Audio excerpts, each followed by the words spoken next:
மணல் வந்து பாருங்க, இந்த காவிரி ஆற்று மணல். இந்த மணல் இப்ப திரு முன்னாள் அமைச்சர் அதிமுக மாவட்ட செயலாளர் எம்.ஆர். விஜயபாஸ்கருடைய வீட்டுக்குள்ள இந்த மணல் இருக்கு. இப்ப இருக்கு இந்த மணல் எப்படி மேல இருந்து மழையா பொழிஞ்சு அந்த மணல் அவர் வீடு கட்டுவதற்கு வச்சிருக்கிற மணல் இல்லாம இந்த மணலை பாருங்க. இந்த மணல் ஒரு வீட்டுடைய காம்பவுண்டுக்கு பின்னாடி கிட்டத்தட்ட ஒரு 100 லோடு மணல் கிடக்குது. எப்படி கிடக்குது இந்த மணலை? நாங்கள் காவல்துறை அதிகாரிகள்கிட்ட வட்டாட்சியத்தையும் காட்டிருக்கிறோம். இந்த மணலை பாத்துக்குங்க.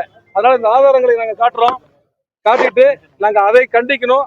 அந்த வாகனங்களை பறிமுதல் செய்ய வேண்டும் என்பதற்காகத்தான் நாங்க இன்று முன்னாள் அமைச்சர் அதிமுக மாவட்ட செயலாளர் வீட்டை முற்றுகையிடுவதற்காக கரையோர வாழ் மக்களும்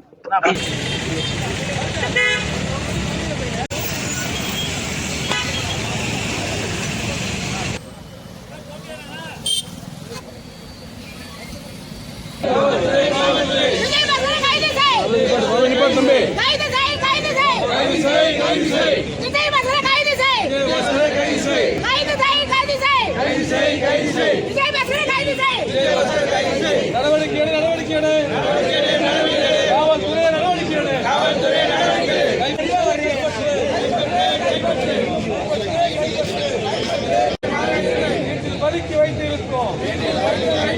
விஜயபாஸ்கர் மீது நடவடிக்கை எடுக்கும்.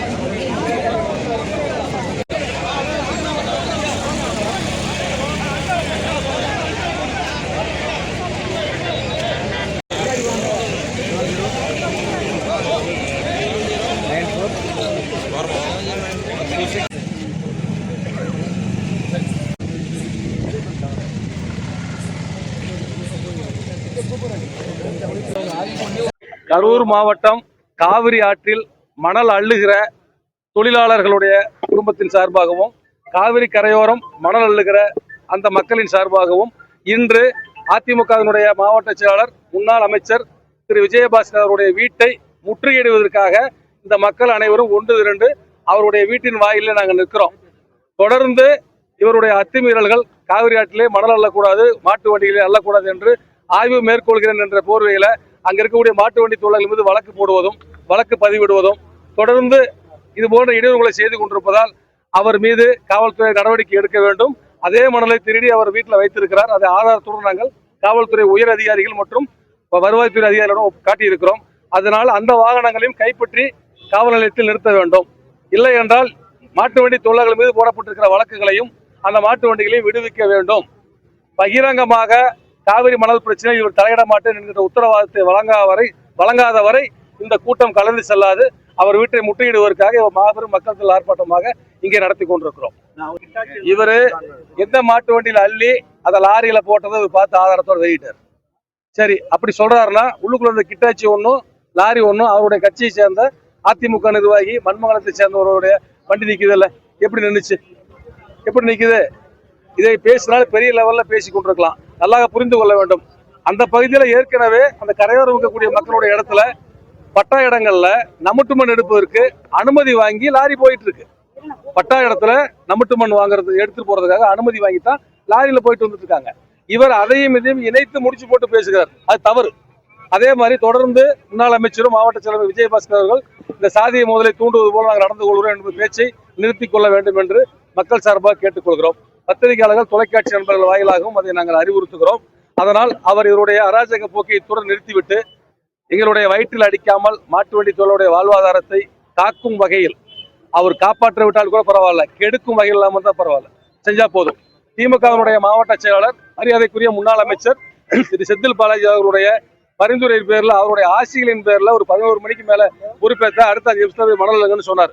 நீதிமன்ற உத்தரவை அவர் அவமதிச்செல்லாம் சொல்ல, ஒரு மனிதாபிமானத்தின் அடிப்படையில மக்கள் பல ஆயிரம் மக்கள் மாட்டு வண்டி தொழிலாளர்கள் மூலம் பிழைக்கிறாங்க அப்படிங்கிறதுக்காக தான் அவர் சொன்னார். அதை வச்சுக்கிட்டு வேத வாக்க வச்சுதான் அந்த மக்கள் எல்லாம் போய் டயர் வண்டியில் அழிட்டு இருக்காங்க. அதை வித்து லாரியில வித்து கோடான கோடி சொத்தெல்லாம் சேர்த்துல பெரிய லெவல்ல ஒன்றும் வசதிகளா இல்லை. கரையோர மக்கள், அங்க வசிக்கக்கூடிய பெரும்பான்மை சமுதாயத்தை சேர்ந்த மக்கள், தேவேந்திர குல வெள்ளாளர்கள், வன்னியர்கள், கவுண்டர்கள், இவங்கெல்லாம் மாட்டு வண்டி தொழில ஒருதாய் வயிற்று பிள்ளைகள் போல சேர்ந்து செய்யறாங்க. அங்க ஒண்ணு எந்த பிரச்சனையும் சாதிய மோதல் இல்லை, பிரச்சனை இல்லை. அப்படி செய்ய வேண்டிய அவசியமும் எங்களுக்கு இல்லை. அதனால் எங்களுடைய வயிற்றில் அடிக்காமல் அவர் காவிரி ஆற்று பிரச்சனையில தலையிடாம வேறு விதமான அரசியல் செய்து அவருடைய தன்னுடைய நிலைப்பாட்டை காப்பாற்றிக் கொள்ள வேண்டும் என்று இந்த நேரத்தில் நாங்கள் கேட்டுக்கொள்கிறோம். நல்லா பண்றாங்க, புரிந்து கொள்ள வேண்டும். இருங்கப்பா, சரி, இல்ல நாங்க ஆதாரத்துடன் அதை நிரூபிக்க தயாரா இருக்கிறோம். நாங்கள் ஆதாரத்துடன் இதுக்கு தயாராக இருக்கோம். இவர் சிறைபிடிக்கவில்லை என்று சொன்னால் இவர் நன்றாக பத்திரிகை தொலைக்காட்சி நண்பர்கள் தெரிஞ்சுக்கங்க. இவரு இங்க இருந்து ஆய்வுக்கு வரும்பொழுது ஒரு 7-8 வாகனங்கள தான் வர்றாரு. வந்த பிறகு குறிப்பாக திமுக ஆட்சியின் மீது பழி போட வேண்டும், இங்க இருக்கக்கூடிய பொறுப்பாளர் மாண்புமிகு செந்தில் பாலாஜி அவர்கள் மீது மிகப்பெரிய அவப்பேரை ஏற்படுத்தணுங்கிறதுக்காக இவர் 35 பேரோட வந்த இவர் அதற்கு பின்னாக ஆட்களை திரட்டி மதியம் 3 மணில இருந்து 7 மணிக்குள்ள 300 பேத்துக்கு மேல உட்கார வச்சிருக்காங்க. நாங்க இருந்தவங்க 500-600 பேர் கரையோர மக்கள் தான், வெளியில இருந்து யாரும் வரல. நாங்க என்ன பண்றோம், அவர் அந்த இடத்துல இருக்காரு, வெளியே போகணும்னு காவல்துறையோட கேட்கிறோம். காவல்துறை பேசுறாங்க, அவர் போக மாட்டேங்கிறார். அப்புறம் என்ன பண்ண முடியும், அவர் எங்க வாழ்வாதாரத்துல வயிற்று அடிக்கிறாரு, ஓட்டு கேட்க நீங்க வர முடியாது அப்படின்னு சொல்லித்தான் நாங்க முனியப்பனூர் சாலையில மிகப்பெரிய மாட்டு வண்டிகள் நிறுத்தி அங்க ஒரு ஆர்ப்பாட்டம் நடத்துறோம் அமைதியா. மல்லம்பாளையம் போற வழி சரி அடைச்சு விட்டோம், சேனப்பொடி அடைச்சிட்டோம். நேற்று எப்படி இவர் போனார், ஹெலிகாப்டர் வர சொல்லி போனாரா?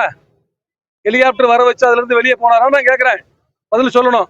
நாங்க சேனப்பொடி சாலையில இருந்து இங்க இருக்காங்க காவல்துறை உயரதிகாரிகளா இருக்கார், அவர் சொன்னதுக்கு அப்புறம் தான் நாங்க ஒரு 8 டயர் வண்டியை அங்கிருந்து அப்புறப்படுத்திய பிறகு நீங்கள் பின்வாசல் வழியாக தான் போனீங்க. நல்லா புரிஞ்சுக்கணும், பெருமைக்காக பேட்டி கொடுத்து விடக்கூடாது. முன்வாசல் வழியாக இல்ல, பின்வாசல் வழியாக சேனப்பொடி வழியாக போனீங்க. போய்தான் நீங்க நெருவில் ஒரு கூட்டத்தை போட்டு போனீங்க, ரைட். அதனால தவறான தகவல்களை சொல்லக்கூடாது. நாங்கள் சொல்லுவதற்கு எங்கட ஆதாரம் இருக்கிறது. அதனால அது தவறான தகவல். நாங்கள் அவரை சிறைப்பிடித்தது உண்மை. அங்க வந்திருக்கக்கூடிய ராத்திரி 10 மணிக்கு மேல 12 மணிக்கு இந்த பத்திரிகையாளர்கள் தொலைக்காட்சி நண்பர்களுக்கு அது தெரியும். இவர் தொடர்ந்து அந்த காவிரி பிரச்சனையை பேசாம இருந்தாருன்னா பிரச்சனை முடிஞ்சுது. காவிரி ஆற்று பிரச்சனைக்குள்ள உள்ள ஆய்வு பண்றோம், அது பண்றோம், இது பண்றேன்னு சொல்லிக்கிட்டு மாட்டு வண்டித்தோட வயிற்றுல அடிச்சாருன்னா இது வேறு விதமா நாங்க கொண்டுட்டு போவோம். அங்க உட்கார்ந்த சாலை மறியல்ல இன்னைக்கு அவர் வீட்டுல உட்காந்துருக்கோம். அடுத்ததாக பலாயிரக்கணக்கான மக்களுடைய ரேஷன் கார்டை கொண்டு போய் மாவட்ட ஆட்சியர்கிட்ட திங்கட்கிழமை அன்னைக்கு ஒப்படைச்சிட்டு மிகப்பெரிய அங்க அறவழி போராட்டத்தில் நாங்கள் முன்னெடுப்போம் என்பதை தெரிவித்துக் கொள்கிறோம். இப்ப அவருடைய வீட்டை முற்றுகிடுவதற்காக நாங்கள் இங்கே 3:30 மணிக்கு ஆதாரத்துடன் அவர் வீட்டுல கிட்டத்தட்ட ஆத்து மணல்னா கொஞ்சம் மணல் கிடையாது, வீடு கட்டுவதற்காக வைத்திருக்கிற மணல் அல்ல, வீட்டுக்கு பின்னாடி காம்பவுண்டை சுத்தி பதுக்கி வைத்திருக்கிற மணல் 100 லோடுக்கு மேல பதுக்கி வச்சிருக்கிற ஆதாரத்தோட உங்ககிட்ட காட்டியிருக்கிறோம். அப்புறம் இவர் எப்படி மணல் திட்டத்தை பத்தி பேசலாம்? ஒரு தவறை செய்வதற்கு தவறு செய்யாதான் தான் சொல்லணும். இவர் கடந்த 5 ஆண்டுகள் அமைச்சராக இருந்த போது ஒரு புடி மணலை கூட எடுத்துட்டு வரலையா? அதனால் அவர் இந்த பிரச்சனையை இதோட சுமூகமாக விட்டு விட்டால் நாங்கள் எங்களுடைய அறவழி போராட்டத்தை விட்டுவிட்டு நாங்கள் வயிற்று வாழ்வாதார பிரச்சனைக்காக நாங்கள் மாட்டு வண்டியில் மணலிட்டு வருவோம். தொடர்ந்து இதையும் அவர் தொடர்ந்து பண்ணிட்டே இருந்தாருன்னா நாங்கள் அவருடைய பொருளாதாரத்தில் கை வைக்க வேண்டிய சூழல் ஏற்படும்.